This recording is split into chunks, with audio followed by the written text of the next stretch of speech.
আসসালামু আলাইকুম। আশা করি সবাই ভালো আছেন। আমিও ভালো আছি। আজকে দুপুরে ঝটপট রান্না করতে হবে কারণ আমার বাসায় প্রচুর কাজ হচ্ছে। মানে এত ধুলা যে রান্না করার মতো অবস্থা নেই।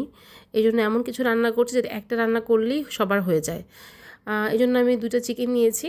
২ টা ফার্মের চিকেন নিয়েছি। আর তারপর এগুলো সুন্দর করে কেটে ধুয়ে নিয়েছি। অবশ্যই আমি খুব বেশি বড় করেও পিস করিনি, খুব বেশি ছোট করেও কাটিনি।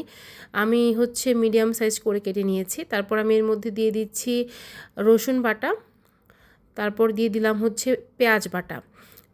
পেঁয়াজটা আমি একটু কাঁচামরিচ দিয়ে বেটেছি, কারণ হচ্ছে আমার কাছে মনে হয় কাঁচামরিচটা বাটা দিলে একটু সুন্দর স্মেলও আসে, খাবারের স্বাদটাও ভালো হয়। আর আমি চাই একটু ঝাল ঝাল বিরিয়ানি হোক, এজন্য আমি হচ্ছে কাঁচামরিচটা বেটে দিয়েছি। তারপর আমি হচ্ছে দিয়ে দিয়েছি আদা বাটা। এখন আমি টক দই দিয়ে দিচ্ছি।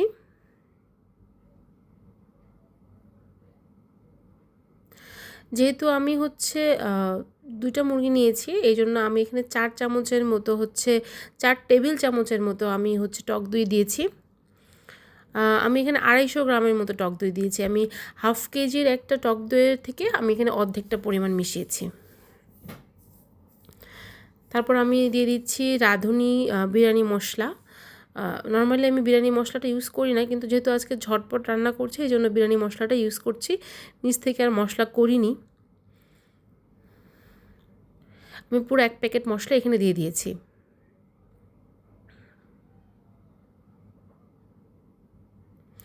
তারপর আমি স্বাদ মতো লবণ দিয়ে দিচ্ছি।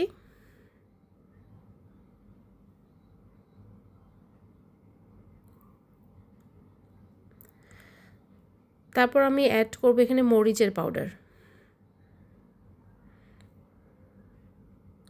প্রথমেই বলেছি আমি একটু ঝাল ঝাল বিরিয়ানি করতে চাই, কারণ বিরিয়ানিটা ঝাল না হলে ভালো লাগে না।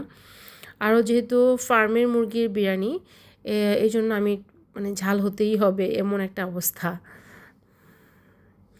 তারপর আমি দিয়ে দিয়েছি এখানে জিরা পাউডার।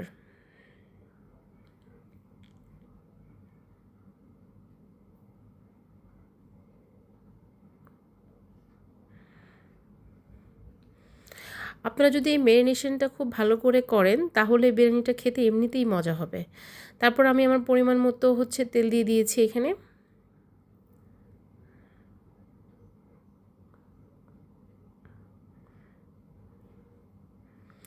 এখন আমি খুব সুন্দর করে মেখে নিব, যাতে মানে সব মশলা সব জায়গায় হচ্ছে সমানভাবে লাগে মুরগির, এমনভাবে আমাকে মাখতে হবে। আসলে এই মাখাটা খুব বেশি ইম্পর্টেন্ট।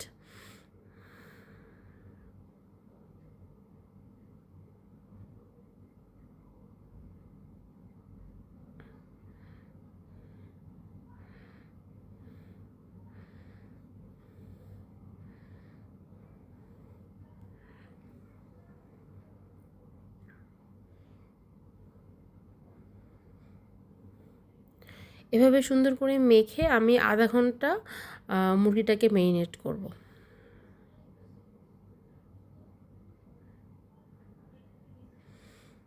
আপনারা চাইলে আর কিছুক্ষণ সময় করতে পারেন, তাহলে খাবারটা আরও বেশি মজার হবে। কিন্তু আমার হাতে আজকে খুব বেশি সময় নেই, আমি আধা ঘন্টার মতোই করব।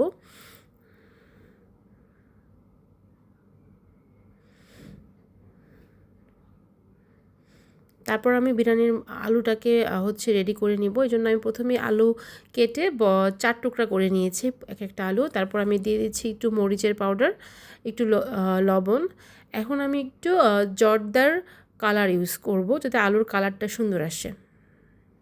এটা চাইলে আপনারা নাও ইউজ করতে পারেন, তবে কালার কিন্তু খুব বেশি ইউজ করা যাবে না, একদম অল্প পরিমাণে, কারণ কালার তো মানে বেশি দিলে একটু তিতা ভাব লাগবে। এখন আমি এটাকে মিক্সড করে নিব।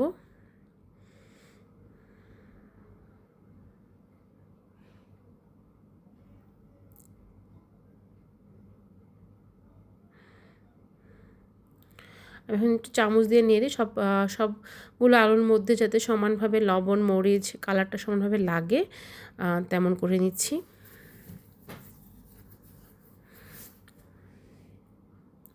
আমি আলুটাকেও আধা ঘন্টা ম্যারিনেট করব। এখানে আমি বিরিয়ানির জন্য একটু হচ্ছে বাদাম নিয়েছি, কাঠবাদাম নিয়েছি, পেস্তা বাদাম নিয়েছি আর চীনাবাদাম নিয়েছি। তারপর এটাকে আমি সুন্দর করে পেস্ট করে নিয়েছি। অবশ্যই পেস্টের সাথে আমি একটু পেঁয়াজ বেরেস্তাও দিয়েছি। এই সব কিছু দিয়ে আমি সুন্দর করে একটা পেস্ট বানিয়ে রেখেছি আলাদা করে।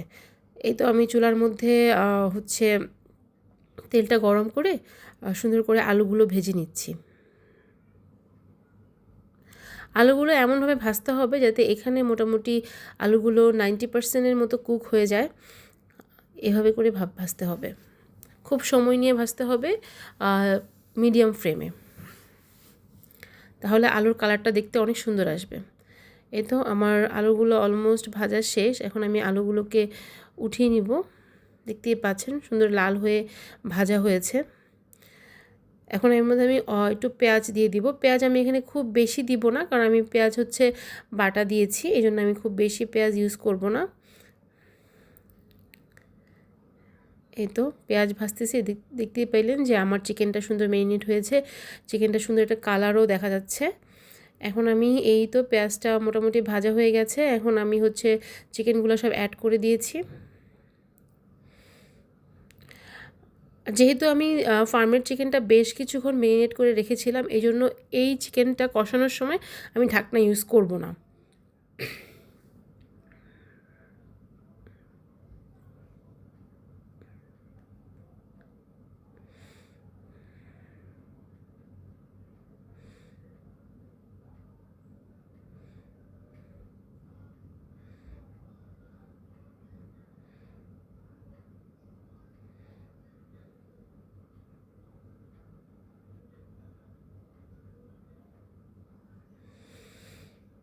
অবশ্যই এটা আপনাকে হচ্ছে কিছুক্ষণ পরপর নেড়ে দিতে হবে, না হলে হচ্ছে নিচে লেগে যেতে পারে।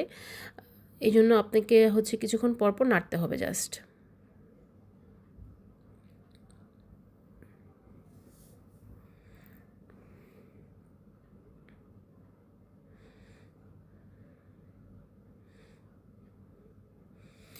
এই তো মুরগিটা কষানো হচ্ছে, মাঝখানে হচ্ছে আমি এর মধ্যেই পোলাওর চাল নিয়ে নিয়েছি। এখানে আমি প্রায় হচ্ছে 2 কেজি থেকে একটু বেশি পোলাওর চাল নিয়েছি, নিয়ে আমি ধুয়ে কিছুক্ষণ ভিজিয়ে রাখছি। দেখতে পাচ্ছেন আমার চিকেন থেকে সুন্দর পানি বের হয়ে আসতেছে। অ্যান্ড আমরা কিন্তু এই পানিতেই চিকেনটা রান্না করব, আমরা চিকেনের মধ্যে কোনো ধরনের এক্সট্রা পানি কিছু ইউজ করব না। ফার্মের চিকেন হলে অ্যাকচুয়ালি ইউজ করতে হয় না, কারণ ফার্মের চিকেন এমনিতেই নরম, তার মধ্যে আবার টক দই পড়েছে, বুঝতেই পারছেন।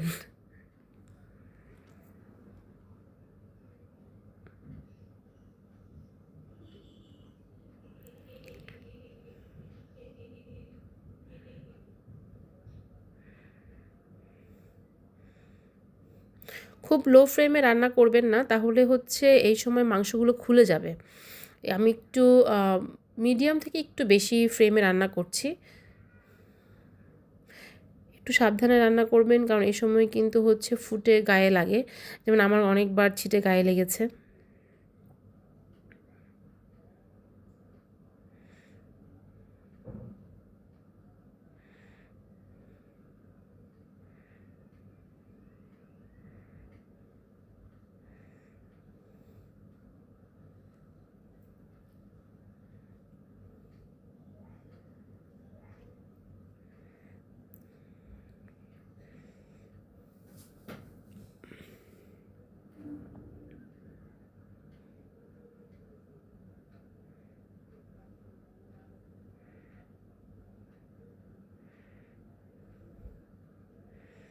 আমি কিছুক্ষণ পরপর নেড়ে দিচ্ছি। আমি দেখতেই পাচ্ছেন প্রতিবার কিন্তু আমি নিচ থেকে নাড়ছি, এমনভাবে নাড়ছি যাতে নিচে মশলাটা না লাগে।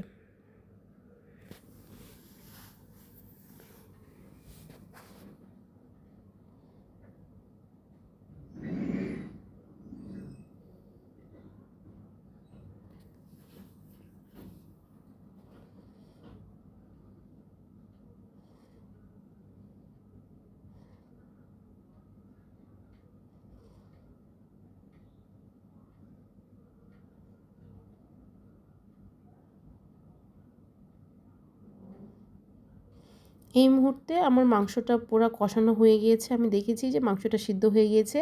এখন আমি আমার কাছে রাখা বাদাম পেস্টটা দিয়ে দিচ্ছি।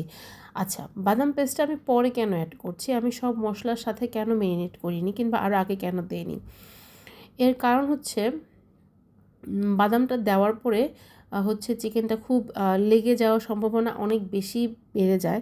অ্যান্ড বাদাম দেওয়ার পরে খুব বেশি রান্না করতেও হয় না, কিংবা আমি করি না, কারণ আমার কাছে মনে হয় বাদাম দেওয়ার পরে হচ্ছে মানে আমার কাছে কিছুক্ষণ পর মানে যদি আপনি 2 মিনিট পরও নাড়েন আপনার কাছে মনে হবে নিচে লেগে গেছে।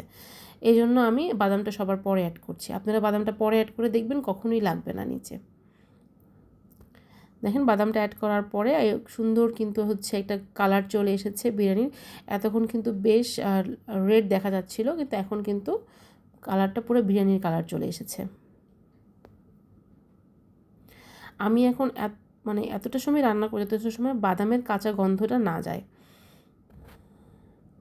বাদামেরও কিন্তু একটা স্মেল আছে, বাদামের স্মেলটা যখন চলে যাবে মশলাটা মানে ভালো করে মশলার সাথে সব কিছু মিশে যাবে, তখন আমি হচ্ছে নামিয়ে ফেলবো। দেখতেই পাচ্ছেন চিকেনটা আমি দেখালাম এই জন্য, যখন আপনি দেখবেন আপনার লেগ পিস থেকে এভাবে মাংসটা পুরা হচ্ছে খুলে এসেছে, লেগের মধ্যে আর কোনো মাংস লেগে নেই উপর ভাগে, তখন বুঝবেন যে আপনার চিকেনটা প্রপারলি সিদ্ধ হয়ে গিয়েছে।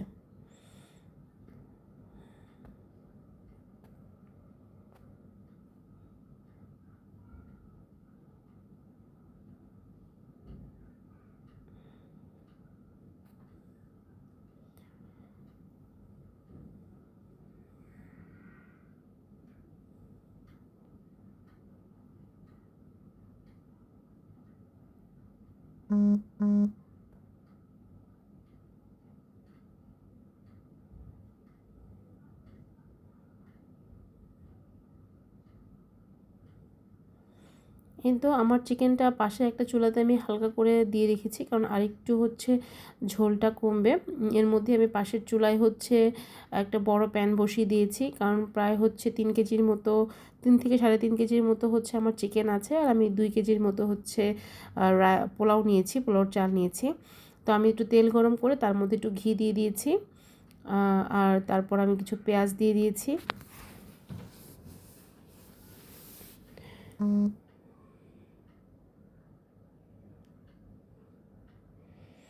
পেঁয়াজটা আমি সুন্দর করে ভেজে নিব।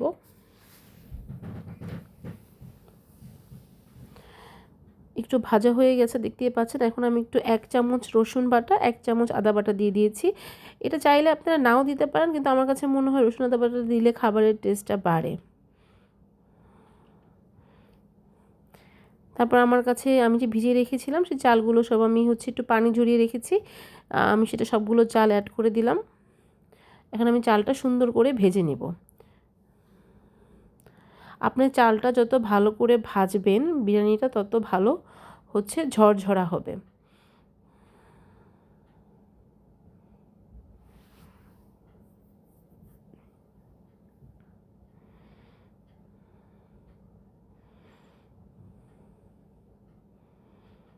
অবশ্যই এই সময় আপনি হচ্ছে চুলার ফ্লেমটা আমি খুব জোরে রেখেছি, কারণ হচ্ছে না হলে ভালো করে ভাজা হবে না, পাতিলটা যেহেতু ভালোই বড়। তারপর আমি হচ্ছে বেশ কিছুক্ষণ ভেজে আমি পরিমাণ মতো পানি অ্যাড করে দিয়েছি। আমি এখানে 1.5 লিটারের মতো পানি অ্যাড করেছি, যেহেতু আমি 2 কেজির মতো চাল নিয়েছি। পানিটা একটু কম দিয়েছি কারণ আমার কিন্তু চিকেনের মধ্যে ঝোল আছে, এজন্য আমি এখানে পানিটা কম নিয়েছি। আরেকটা কথা হচ্ছে যে যেহেতু আমি একটু বেশি পরিমাণে রান্না করছি, তখন আপনারা চেষ্টা করুন পানিটা একটু কম দেওয়ার জন্য। আর যদি আপনি হচ্ছে 1 কেজি চালের পোলাও রান্না করেন, তার মধ্যে আপনি 2 লিটার পানি দিলেই আপনার পোলাওটা সুন্দর ঝরঝরা হয়ে যাবে। এই তো আমি তেল হচ্ছে একটু ঢাকনা দিয়ে ঢেকে দিয়েছিলাম। দেখতেই পাচ্ছেন খুব ভালো করে হচ্ছে পোলাওটা ফুটে উঠেছে, অ্যান্ড পানিগুলো হচ্ছে চালের গা লাগা লাগা হয়ে আসছে। এই সময় আমার কাছে রাখা চিকেনগুলো আমি সব অ্যাড করে দিচ্ছি।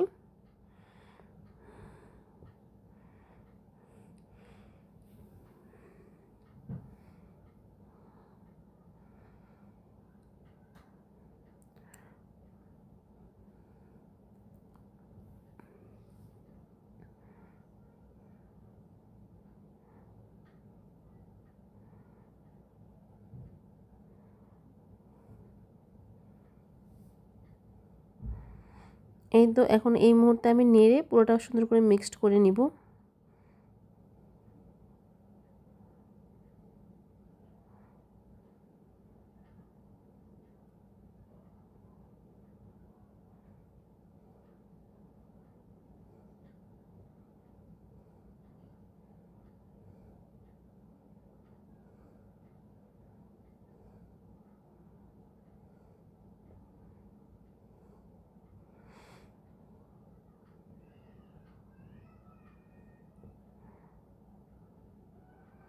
এই মুহূর্তে আমি আলুগুলো দিয়ে দিলাম।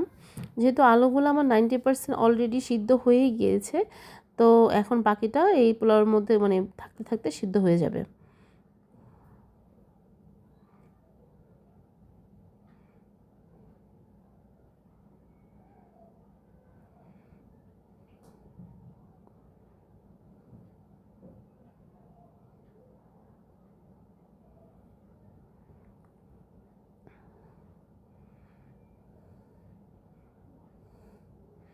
কিন্তু দেখতেই পাচ্ছেন পানি কিন্তু খুব বেশি আর নেই।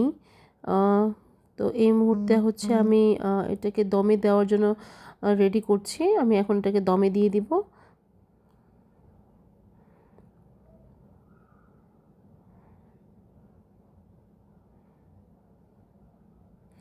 আমি একটু ঘি অ্যাড করেছি।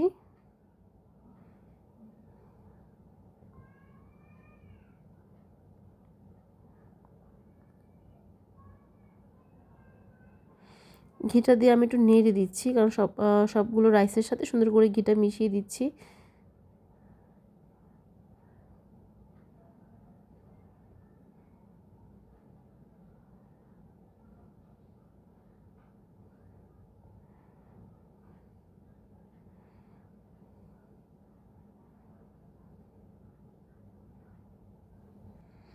এই তো আমি আধা ঘন্টার মতো দমে দিয়ে রেখেছিলাম।